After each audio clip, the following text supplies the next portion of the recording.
Assalamualaikum warahmatullahi wabarakatuh. Jumpa kembali teman-teman para pejuang ASN. Hari ini teman-teman kita akan melakukan simulasi soal ya atau latihan soal untuk P3K kompetensi teknis pengadministrasi perkantoran bagian kelima. Jadi nanti akan ada sebanyak 36 soal teman-teman yang akan kita simulasikan ya atau kita latihan hari ini. Baiklah teman-teman, jadi kompetensi teknis ini ya dalam P3K itu untuk menilai penguasaan, pengetahuan, dan kemampuan teknis jabatan yang dilamar sesuai dengan standar jabatan. Pengadministrasi perkantoran itu memiliki tugas untuk melaksanakan kegiatan dukungan administrasi perkantoran yang meliputi penyiapan bahan, koordinasi, dan penyusunan laporan di bidang pengadministrasian umum, pemerintahan, dan pelayanan publik. Tugas pengadministrasi perkantoran ada beberapa, teman-teman. Yang pertama melakukan kegiatan pengadministrasian ya, yang meliputi penyiapan bahan, koordinasi, penyusunan laporan, dan seterusnya. Kemudian melakukan tata kelola administrasi di instansi, kemudian menerima, mencatat, mensortir ya kebutuhan pegawai ya, kemudian mendistribusi surat undangan, memberi lembar pengantar pada surat, mengelompokkan surat usul pengembangan SDM, pembuatan rencana kebutuhan, memberikan pelayanan kepada masyarakat, dan lain sebagainya. Jadi sebenarnya tugas administrasi itu banyak, di sini dicantumkan hanya 8 teman-teman ya. Tapi tugasnya itu sangat banyak. Oke, kita langsung menuju soal yang pertama. Salah satu cara untuk menjaga keamanan arsip digital adalah dengan A. Menyimpan dokumen di komputer lokal, B. Menggunakan cloud atau Google Drive dengan akses bebas, C. Membuat lebih banyak salinan dokumen, D. Mengirimkan dokumen ke email pribadi, atau E. Mengubah kata sandi secara rutin. Jawabannya adalah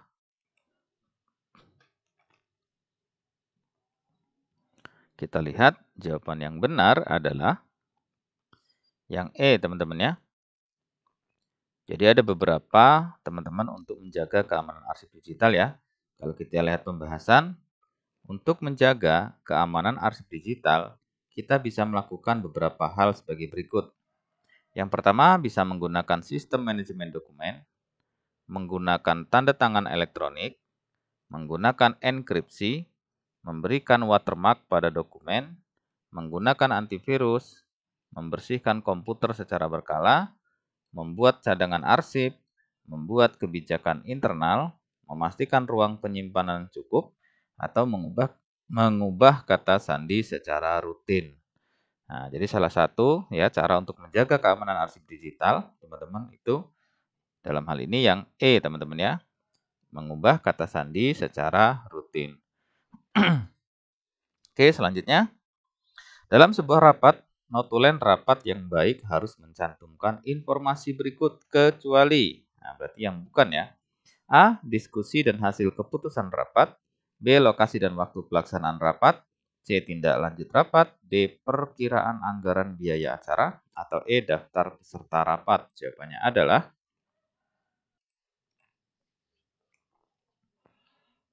oke, kita lihat. Jawaban yang benar adalah yang D ya. Karena yang ditanya adalah yang bukan atau kecuali. Pembahasan notulen rapat yang baik harus mencantumkan informasi sebagai berikut. Ada judul rapat ya, lokasi dan waktu pelaksanaan rapat, kemudian daftar peserta rapat ya, kemudian alasan diselenggarakan rapat tersebut, kemudian diskusi dan hasil keputusan rapat, kemudian tindak lanjut rapatnya apa, dan terakhir adalah penutup. Nah, jadi di sini yang D ini bukan bagian daripada hal yang harus dicantumkan dalam rapat ya, atau informasi yang dicantumkan dalam rapat. Jadi jawabannya yang D, teman-teman ya. Perkiraan anggaran biaya itu di luar daripada informasi yang dicantumkan dalam rapat. Oke, jawabannya D. Selanjutnya, dalam administrasi perkantoran, apa yang dimaksud dengan surat edaran? A. Surat yang berisi laporan kegiatan. B. Surat resmi kepada pihak terkait atas suatu kebijakan maupun keputusan tertentu. C. Surat yang berisi undangan. D. Surat yang ditujukan kepada individu tertentu. E. Surat peringatan kepada individu atau kelompok tertentu. Jawabannya adalah, kita lihat jawaban yang benar adalah yang B, teman-teman ya. Jadi surat edaran, kalau kita lihat pembahasan, surat edaran adalah surat tertulis yang berisi pemberitahuan, arahan, atau petunjuk teknis mengenai hal tertentu yang dianggap penting dan mendesak. Surat edaran memiliki fungsi untuk menyampaikan informasi resmi kepada pihak terkait atas suatu kebijakan maupun keputusan tertentu. Surat edaran tidak mengikat secara hukum dan tidak dapat dijadikan dasar hukum untuk tindakan yang bersifat mengatur atau memaksa. Jadi jawabannya yang B, teman-teman ya. Jadi sesuai pembahasan, jadi merupakan surat resmi ya, yang fungsinya ya sebagai surat resmi kepada pihak terkait atas suatu kebijakan maupun keputusan tertentu. Tapi surat edaran ini tidak bisa dijadikan dasar hukum ya untuk tindakan yang bersifat mengatur, mengikat ya atau memaksa. Jadi sifatnya hanya sebagai edaran saja. Oke, jawabannya yang B. Selanjutnya, dalam administrasi perkantoran, apa yang dimaksud dengan surat keterangan? Nah, tadi surat edaran, sekarang surat keterangan ya. A. Surat yang berisi laporan pegawai. B. Surat resmi yang disebarkan kepada banyak pihak. C. Surat yang berisi penjelasan tentang seseorang, kelompok, atau suatu hal. D. Surat yang ditujukan kepada individu atau kelompok tertentu. Atau E. Surat yang berisi undangan. Jawabannya adalah,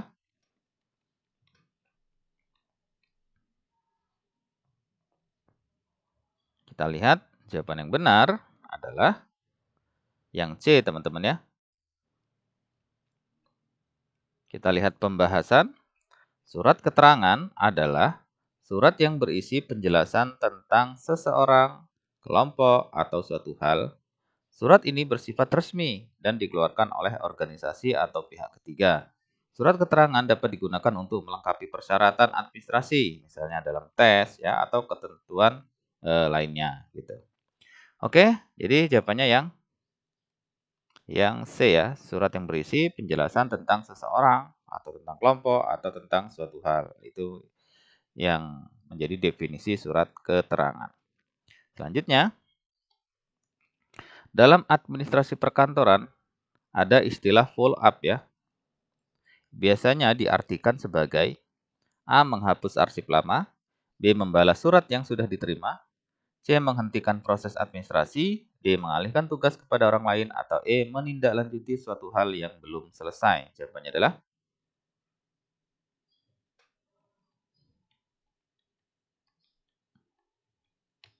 ya, kita lihat jawabannya adalah yang E, teman-teman ya. Pembahasan istilah follow up itu merujuk pada tindakan menindaklanjuti suatu hal yang belum selesai. Jadi kalau perlu ditindaklanjuti ya, itu istilahnya menggunakan follow up ya. Jadi jawabannya adalah yang E ya, menindaklanjuti suatu hal yang belum selesai. Selanjutnya, manakah dari berikut ini yang bukan termasuk tugas pengadministrasi perkantoran? A. Mengelola dokumen kantor. B. Mengarsip dan merekap data yang masuk. C. Membuat laporan pekerjaan. D. Mengamankan kantor. Atau E. Membuat agenda. Jawabannya adalah,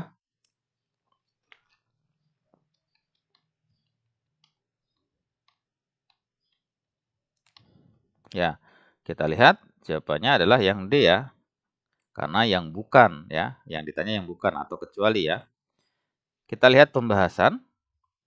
Tugas administrasi perkantoran itu meliputi mengelola dokumen kantor, mengarsip dan merekap data yang masuk, menyiapkan perlengkapan dan peralatan kantor, menyiapkan akomodasi perkantoran, membuat agenda, melakukan input data, menerima panggilan telepon, mengurus surat menyurat, melakukan inventaris kantor, membuat laporan pekerjaan, dan lain sebagainya. Nah, dalam hal ini ya, di dalam jawaban, dalam pilihan gandanya, itu yang bukan merupakan tugas pengadministrasi perkantoran, itu adalah yang D ya. Jadi mengamankan kantor ini, ya mengamankan kantor merupakan tugas keamanan ya. Jadi tugas keamanan bisa satpam, bisa penjaga, bisa dan lain sebagainya ya. Nah, jadi bukan tugas pengadministrasi perkantoran. Jadi jawabannya yang D, teman-teman ya. Selanjutnya, saat petugas administrasi membuat surat dan surat tersebut perlu ditandatangani oleh pimpinan, maka surat tersebut harus disertai dengan A. Stempel instansi, B. Catatan surat, C. Fotokopi identitas pemohon, D. Surat pernyataan, atau E. Dasar penerbitan surat. Jawabannya adalah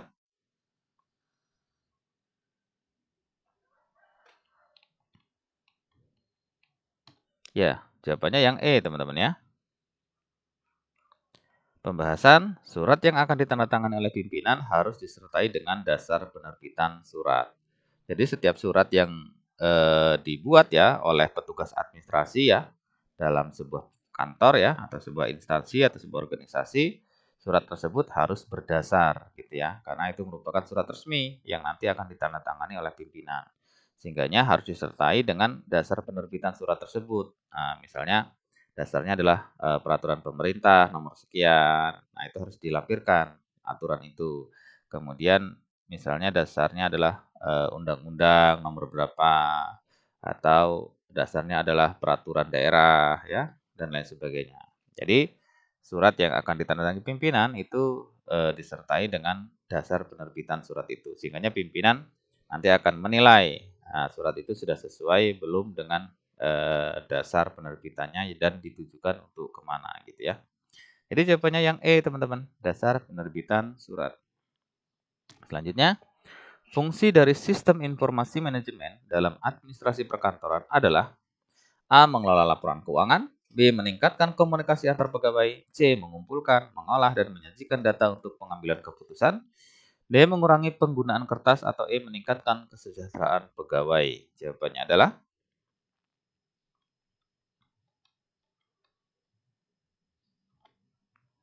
ya, jawabannya yang C ya tentunya ya. Pembahasan sistem informasi manajemen atau SIM memiliki beberapa fungsi dalam administrasi perkantoran. Di antaranya mengumpulkan, menyimpan, mengolah, dan menyajikan data, serta distribusi informasi, dukungan pengambilan keputusan, dan monitoring dan evaluasi. Jadi jawabannya yang C ya, mengumpulkan, mengolah, dan menyajikan data untuk pengambilan keputusan. Selanjutnya, kegiatan pengawasan dan pengendalian dalam administrasi perkantoran bertujuan untuk A. Meningkatkan produktivitas seluruh pegawai, B. Mengurangi beban kerja seluruh pegawai, C. Memastikan pekerjaan berjalan sesuai aturan, D. Meningkatkan kepuasan masyarakat dalam pelayanan, E. Mengevaluasi terhadap seluruh pegawai. Jawabannya adalah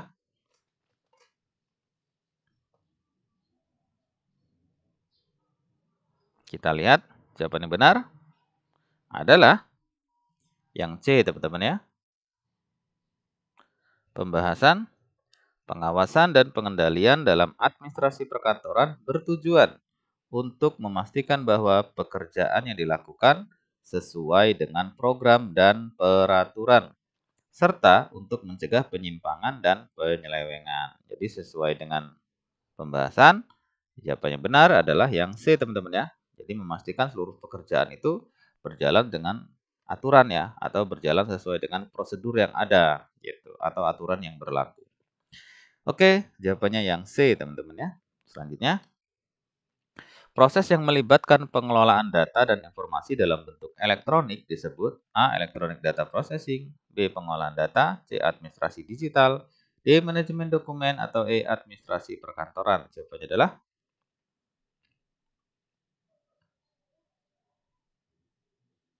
kita lihat jawaban yang benar adalah yang A, teman-teman ya. Pembahasan proses pengelolaan data dan informasi dalam bentuk elektronik itu disebut Electronic Data Processing atau EDP. Jadi EDP ini adalah proses mengubah data, ya, mengubah data mentah menjadi informasi yang lebih berguna dan berarti dengan menggunakan komputer. Jadi komputerisasi. Jadi kalau misalnya ada kata digital, elektronik, dan sebagainya itu pasti berhubungan dengan komputerisasi gitu ya.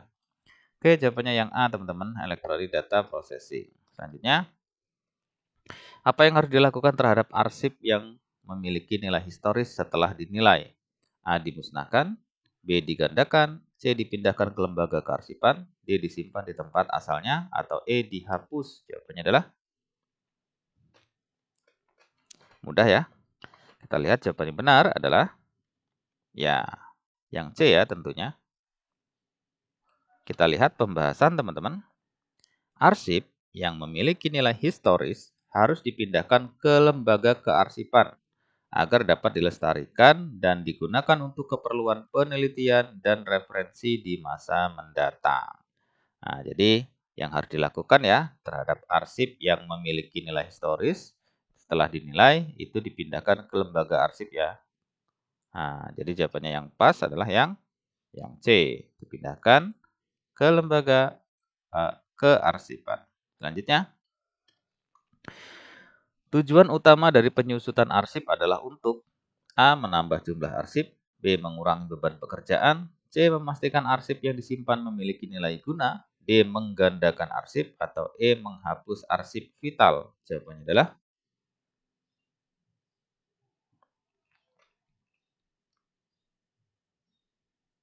kita lihat jawaban yang benar adalah yang C ya.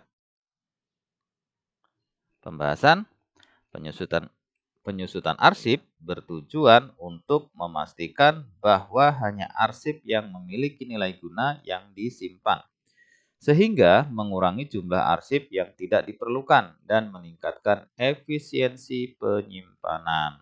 Nah, jadi tujuan utama dari penyusutan arsip itu memastikan arsip yang disimpan memiliki nilai guna, teman-teman. Jadi kita pilah-pilah ya di klasifikasi. Arsip-arsip yang sudah tidak diperlukan lagi ya, sudah tidak ada, bisa dibilang tidak ada gunanya lagi, itu bisa dikurangi ya. Sehingganya tempat penyimpanan arsip itu lebih efisien ya. Nah, itu tujuan utama daripada penyusutan arsip. Oke, selanjutnya. Prosedur pemusnahan arsip harus mencakup langkah berikut kecuali, berarti yang bukan prosedurnya ya. A. Penilaian arsip, B. Pemberitahuan kepada pihak terkait, C. Penyimpanan arsip yang dimusnahkan, D. Pemilihan metode pemusnahan, atau E. Dokumentasi pemusnahan. Jawabannya adalah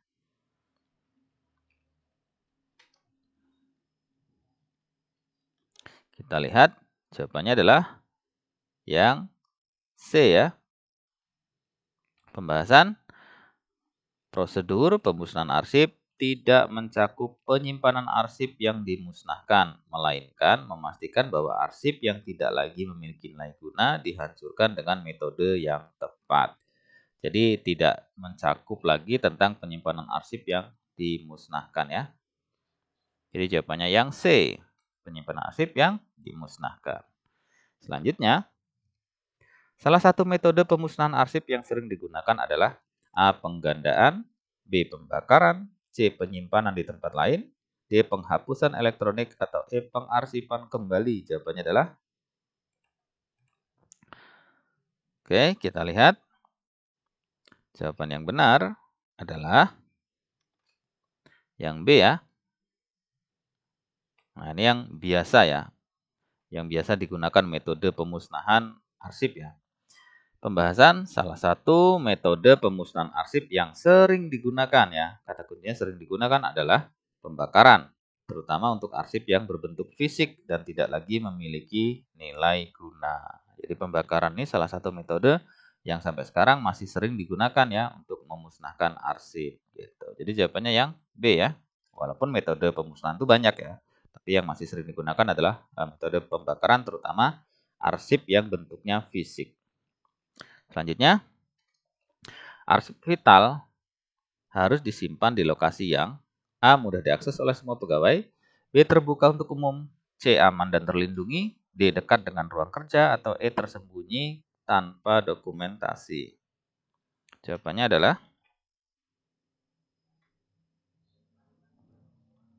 kita lihat jawabannya benar. Oke, jawabannya yang benar adalah yang C, teman-teman ya. Jadi pembahasan arsip vital harus disimpan di lokasi yang aman dan terlindungi untuk memastikan bahwa informasi penting yang terkandung di dalamnya tidak hilang atau rusak. Jadi disimpan di lokasi yang aman terlindungi. Jadi yang C ya. Selanjutnya, langkah pertama dalam prosedur pemusnahan arsip adalah A. Pembakaran, B. Penilaian arsip, C. Pengindekan, D. Penghapusan data elektronik, atau E. Pemindahan arsip? Jawabannya adalah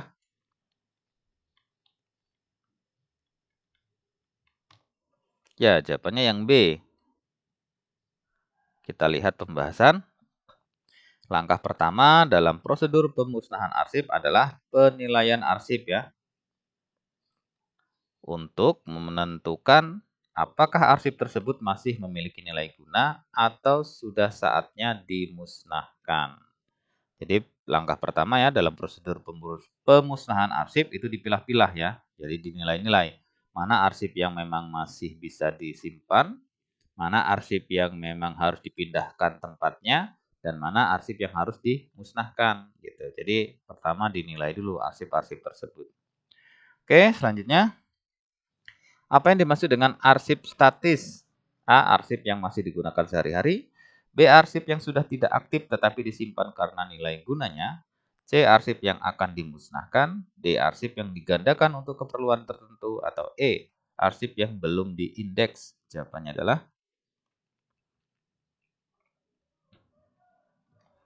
ya, jawabannya adalah yang B, teman-teman ya. Pembahasan. Arsip statis adalah arsip yang sudah tidak aktif lagi ya dalam penggunaan sehari-hari, tetapi disimpan karena masih memiliki nilai guna historis, hukum, atau administratif. Jadi, arsip statis itu dia arsip yang memang secara sehari-hari ya, itu tidak aktif lagi, tetapi masih memiliki nilai guna, terutama nilai guna historis. Oke, jawabannya yang B ya.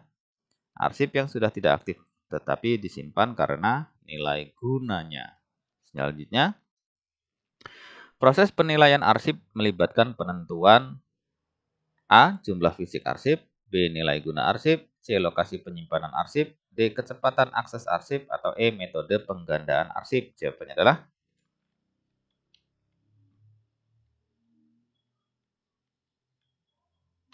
ya, kita lihat.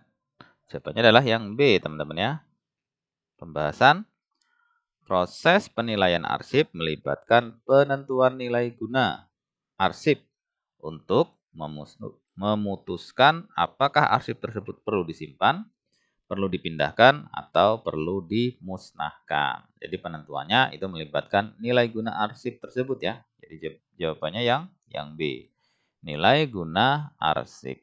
Selanjutnya, pemusnahan arsip harus dilakukan dengan mempertimbangkan A. Kecepatan proses, B. Biaya yang dikeluarkan, C. Keamanan dan kerahasiaan informasi, D. Jumlah arsip yang dimusnahkan, atau E. Lokasi penyimpanan arsip. Jawabannya adalah ya, jawabannya yang C, teman-teman ya. Pembahasan pemusnahan arsip harus dilakukan dengan mempertimbangkan keamanan dan kerahasiaan informasi untuk memastikan bahwa informasi yang bersifat sensitif tidak jatuh ke tangan yang tidak berwenang. Jadi jawabannya yang C ya, keamanan dan kerahasiaan informasi. Selanjutnya, arsip yang memiliki nilai historis, hukum, ilmiah, dan teknologi sebaiknya disimpan di A. Ruang kerja pegawai, B. Gudang penyimpanan sementara, C. Lembaga kearsipan, D. Tempat pemusnahan arsip, atau E. Lokasi yang mudah diakses oleh publik. Jawabannya adalah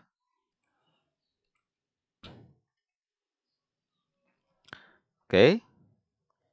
Kita lihat jawaban yang benar adalah yang C, teman-teman ya. Pembahasan arsip yang memiliki nilai historis, hukum, ilmiah, dan teknologi sebaiknya disimpan di lembaga kearsipan agar dapat dilestarikan dan digunakan untuk kepentingan penelitian dan referensi di masa mendatang. Jadi jawabannya yang C, teman-teman ya, lembaga kearsipan. Oke. Soal selanjutnya, apa yang dimaksud dengan digitalisasi arsip? A. Penghapusan arsip fisik, B. Penggandaan arsip fisik, C. Proses mengubah arsip fisik menjadi format digital, D. Penyimpanan arsip di gudang, atau E. Pemusnahan arsip yang tidak berguna. Jawabannya adalah oke, kita lihat. Jawaban yang benar adalah Yang C ya. Pembahasan digitalisasi arsip adalah proses mengubah arsip fisik menjadi format digital agar dapat diakses dan disimpan secara elektronik. Jadi jawabannya yang C ya. Proses mengubah arsip fisik menjadi format digital. Selanjutnya, manfaat utama dari digitalisasi arsip adalah A. Mengurangi jumlah arsip fisik, B. Meningkatkan jumlah arsip, C. Mempermudah akses dan pencarian arsip, D. Menambah biaya operasional, atau E. Mempercepat proses pemusnahan. Jawabannya adalah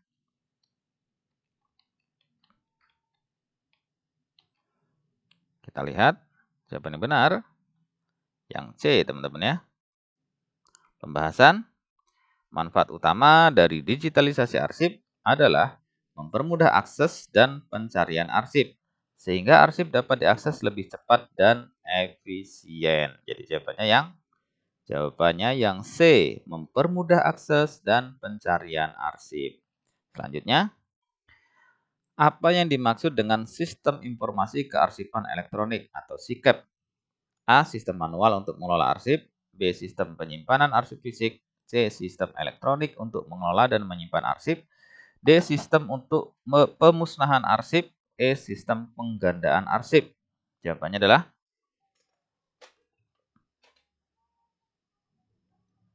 kita lihat. Ya, jawabannya adalah yang C, teman-teman ya. Pembahasan sistem informasi kearsipan elektronik atau SIKEP ya adalah sistem elektronik yang digunakan untuk mengelola dan menyimpan arsip secara digital. Jadi jawabannya yang C ya. Sistem elektronik untuk mengelola dan menyimpan arsip. Selanjutnya, keuntungan utama menggunakan SIKEP adalah A. Meningkatkan jumlah arsip fisik, B. Mengurangi biaya digitalisasi, C. Mempercepat proses manual, D. Meningkatkan efisiensi dan keamanan pengelolaan arsip, atau E. Memperpanjang umur arsip fisik. Jawabannya adalah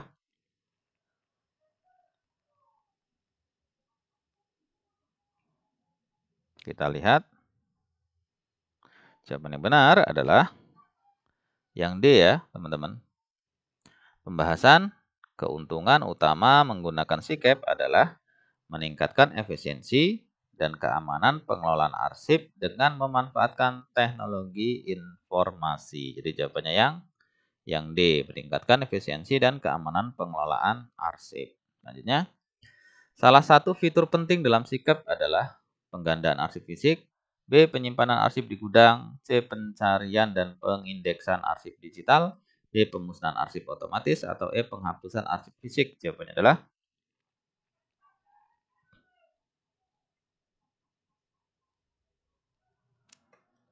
ya, kita lihat. Jawabannya adalah yang C, teman-teman ya. Pembahasan salah satu fitur penting dalam SIKEP adalah pencarian dan pengindekan arsip digital yang mempermudah pengguna untuk menemukan arsip yang diperlukan dengan cepat. Jadi jawabannya yang C ya, pencarian dan pengindekan arsip digital. Selanjutnya, keamanan data arsip elektronik dapat ditingkatkan dengan menggunakan A. Prosedur manual, B. Penghapusan data secara berkala, C. Pemusnahan arsip fisik, D. Penyimpanan di lokasi terbuka, E. Enkripsi dan backup data. Jawabannya adalah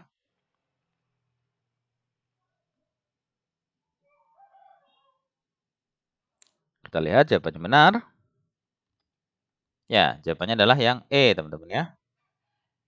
Pembahasan keamanan data arsip elektronik dapat ditingkatkan dengan menggunakan enkripsi untuk melindungi data dari akses yang tidak sah dan backup data untuk mencegah kehilangan data. Jadi jawabannya yang E ya, enkripsi dan backup data.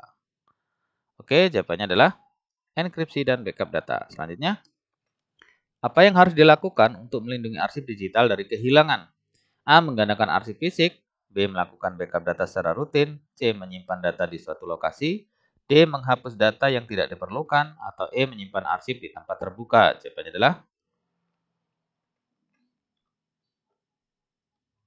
ya, jawabannya yang B, teman-teman ya.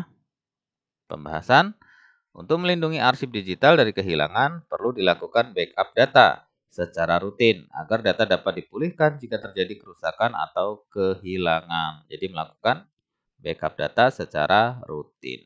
Yang B, teman-teman ya. Selanjutnya, apa yang dimaksud dengan enkripsi dalam konteks keamanan data arsip elektronik? A. Menghapus data yang tidak diperlukan. B. Menggandakan data ke banyak lokasi. C. Mengubah data menjadi kode yang tidak bisa dibaca tanpa kunci khusus. D. Menyimpan data di satu tempat. Atau E. Menghapus arsip fisik. Jawabannya adalah,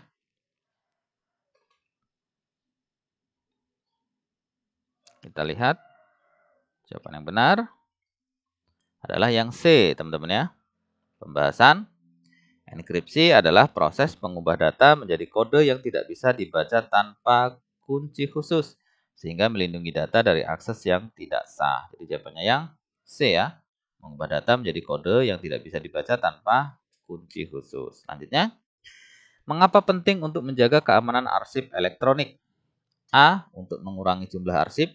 B. Untuk meningkatkan jumlah data yang disimpan. C. Untuk melindungi informasi penting dari akses yang tidak sah. D. Untuk mempercepat proses digitalisasi. Atau E. Untuk menambah biaya penyimpanan. Jawabannya adalah,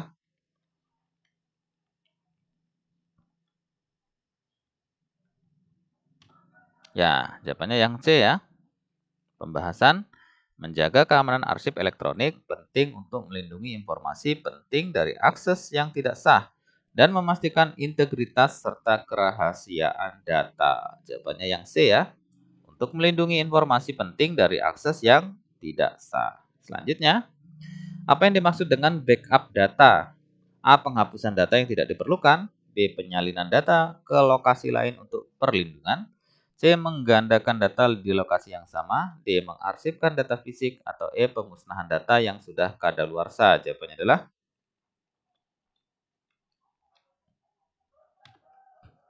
ya, jawabannya yang B, teman-teman ya. Pembahasan, backup data adalah proses penyalinan data ke lokasi lain untuk melindungi data dari kehilangan atau kerusakan, sehingga data dapat dipulihkan jika terjadi permasalahan atau terjadi masalah ya. Jadi jawabannya yang B, teman-teman ya. Penyalinan data ke lokasi lain untuk perlindungan. Oke. Soal selanjutnya, dalam administrasi perkantoran, untuk mempercepat pengiriman dokumen atau surat perlu menggunakan cara digital seperti email. Apa yang dimaksud dengan email blast? A. Pengiriman email ke satu orang. B. Pengiriman email ke sekelompok orang sekaligus. C. Pengiriman email yang mengandung lampiran besar. D. Pengiriman email yang berisi spam. Atau E. Pengiriman email yang berisi foto atau video. Jawabannya adalah,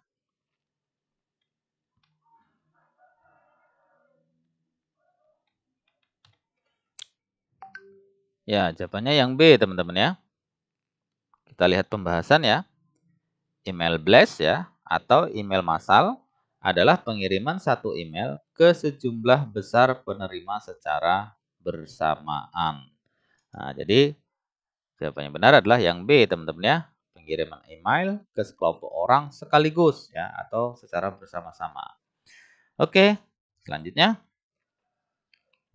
Salah satu fungsi pemerintah dalam konteks administrasi keuangan negara adalah sebagai akumulator. Maksudnya adalah, A. Mengalokasikan sumber dana untuk mengadakan barang atau jasa umum. B. Menyimbangkan, menyesuaikan pembagian pendapatan, dan mensejahterakan masyarakat. C. Meningkatkan kesempatan kerja serta pertumbuhan ekonomi yang mantap. D. Menghimpun dan menyalurkan dana dan daya untuk sebesar mungkin dimanfaatkan bagi kesejahteraan masyarakat. Atau E. Mengumpulkan anggaran dari berbagai lembaga. Jawabannya adalah, yang ditanya adalah pemerintah sebagai akumulator, teman-teman, dalam konteks administrasi keuangan. Jawabannya, ya, kita lihat jawabannya adalah yang D ya. Pembahasan, menghimpun dan menyalurkan dana dan daya untuk sebesar mungkin dimanfaatkan bagi kesejahteraan masyarakat merupakan fungsi akumulator. Jadi jawabannya yang D, teman-teman ya. Menghimpun, menyalurkan dana dan daya untuk sebesar mungkin dimanfaatkan bagi kesejahteraan masyarakat.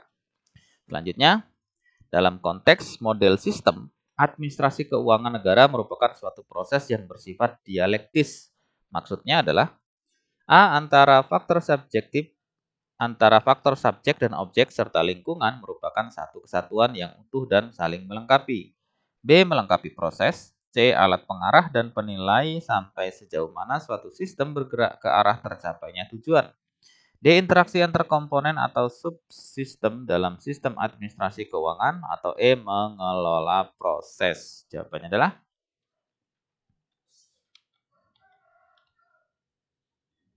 kita lihat. Oke, jawabannya benar adalah yang A ya.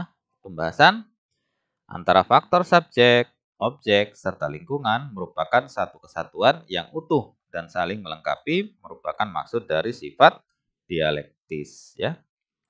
Jadi maksud sifat dialektis itu adalah objek ya, subjek, kemudian lingkungan itu merupakan satu kesatuan yang utuh dan saling melengkapi. Oke, jawabannya yang A teman-teman ya. Selanjutnya merupakan bentuk surat di mana tubuh surat memiliki alinea yang menggantung. Ciri dari bentuk surat apakah kalimat di atas? A. Intended style. B. Hanging paragraph. C. Simplified paragraph. D. Block style. Atau E. Full block style. Jawabannya adalah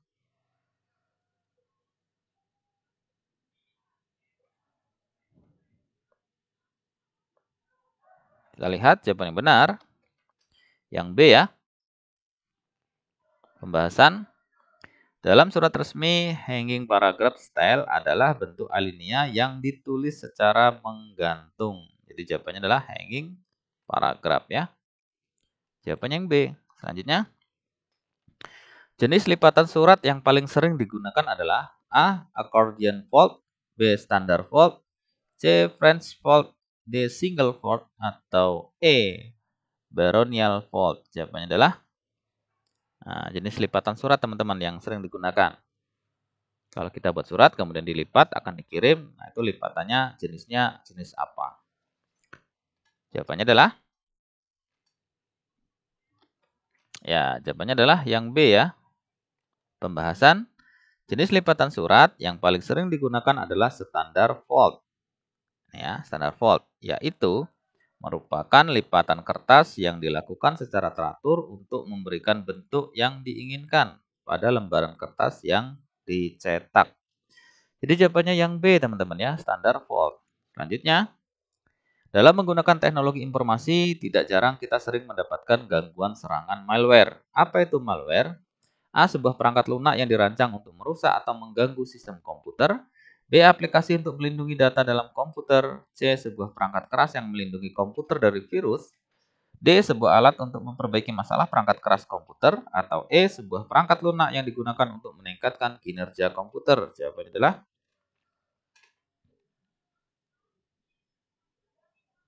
kita lihat jawabannya benar. Ya, jawabannya yang A teman-teman ya. Pembahasan malware adalah perangkat lunak berbahaya yang dirancang untuk merusak atau mencuri data dari sistem komputer, server, atau jaringan komputer tanpa izin. Jadi jawabannya yang A ya.